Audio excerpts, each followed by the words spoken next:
what is the town going to do from the standpoint of allowing that new business to come in and hook up, and how will they be burdened with that entry, if you will, at that time? I'll just take a crack at this. I think I understand what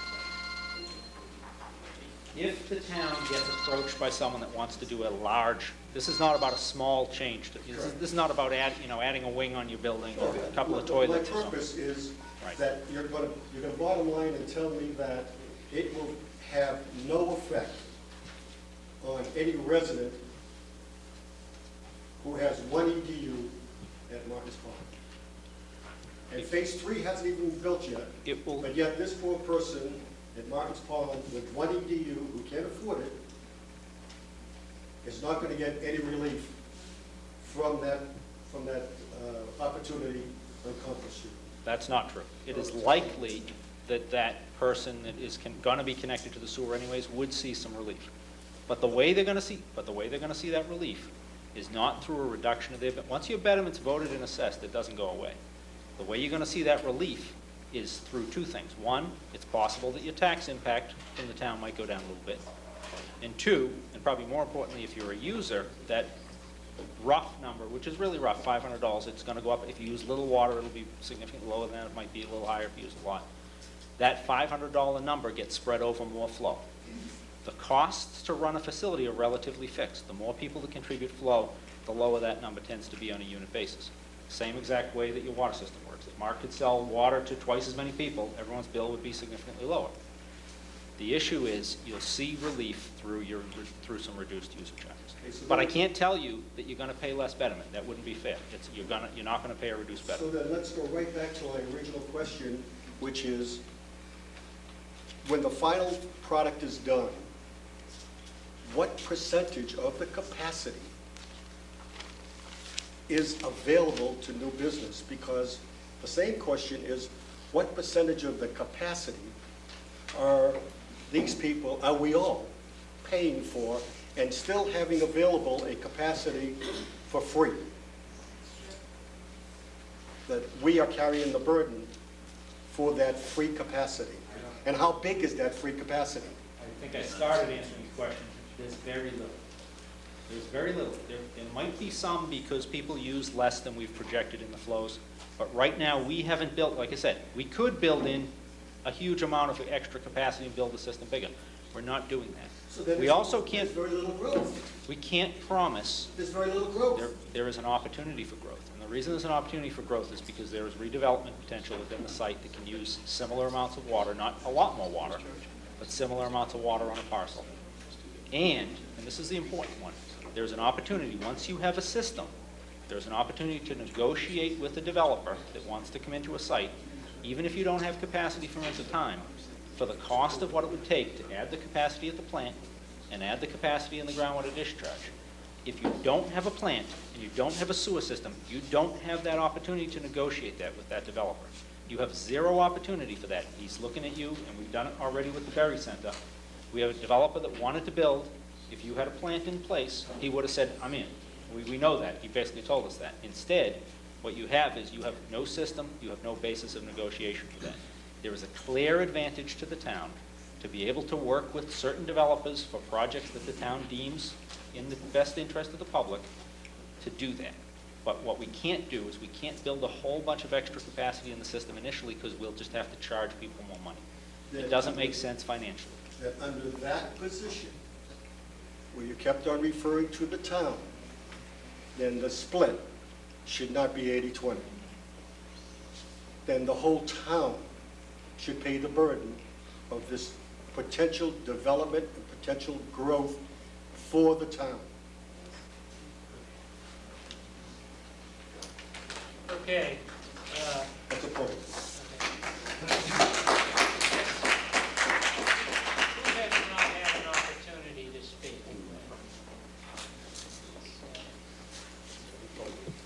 Both of you. Sharon Winston, 14 Burroughs Road. Earlier today, you said, let's think about what would happen if we didn't do this. And you said, look at Reading. And I want to say to everybody, yeah, look at Reading. That Jordan's is hideous. I'm sorry, they've ruined that lake in Wakefield. You try to walk around that lake, you see this beacon of glowing light in the distance. It's horrible. I really don't want to see North Reading become a Route 1 with all this business growth. Does anybody else agree with that? And my second part, I just have a quick question. Many of us, or some of us, have land that abuts 2 streets in North Reading. Like you might have woods or trees. Would that count as 2 EDUs or whatnot?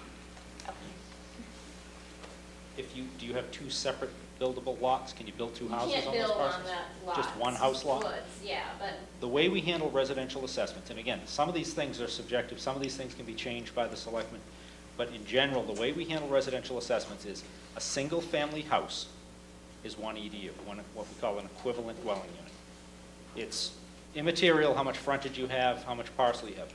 If you have the ability to subdivide your lot into 2 parcels, there may be a question as to whether you should pay a second assessment.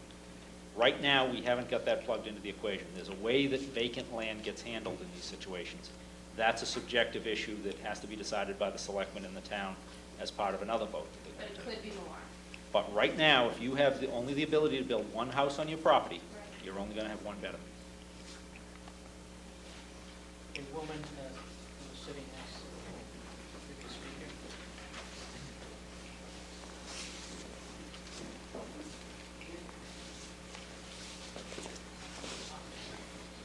Alice Maxfield, 15B Shore Road.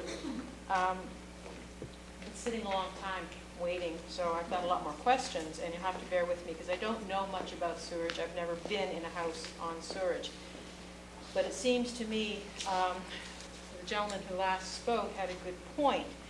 If Martin's Pond is going to be assessed this 80-20 betterment, and yet you're telling us that future development is actually going to bring in tax relief, that tax relief goes to the whole town, not just to Martin's Pond.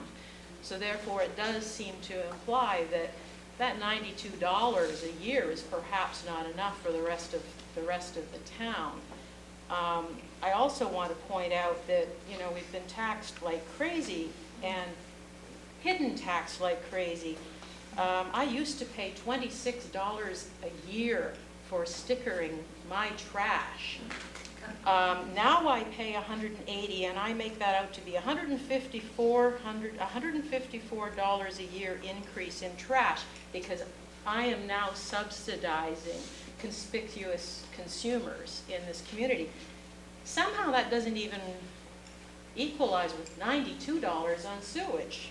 Why don't we at least go up to $150, $200 a year and then start talking, because I'm tired of paying for other people's trash. And yet you're having a hard time asking me to pay for my sewage. The other question I have also is, I'd like to know what's happening with the private lanes. For example, I'm actually living on Rear Shore Road. There's a little private lane between Emerson and Chester. That's kind of an interesting concept when you start saying we're going to pay $2,500 to hook up on top of $20,000 worth of the the betterment program. I got a lane to deal with. How's that work? How's Traveled Way working? Traveled Way is going to have the same issue. They are a private lane. Now, I understand, and I'm not complaining about my friends on Traveled Way, but Traveled Way has enjoyed a certain amount of snow plowing, regrading, things like that my lane hasn't enjoyed, because we only have 5 homes on our lane. Traveled Way has a few more homes. So I am very curious about how this hookup is going to work for us. I'm also curious about the 2% borrowing that the town is going to be getting, and yet turning it around to 4% to us. I missed where the other 2% is going. Who's profiting from that?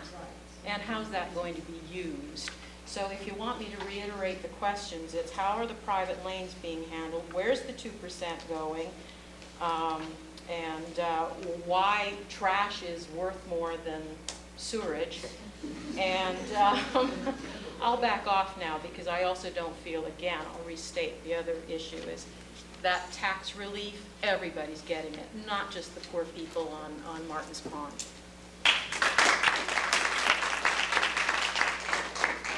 I heard 3 questions. Four.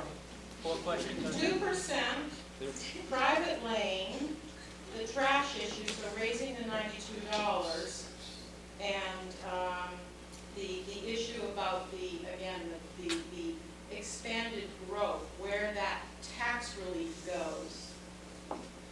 I'll take the trash.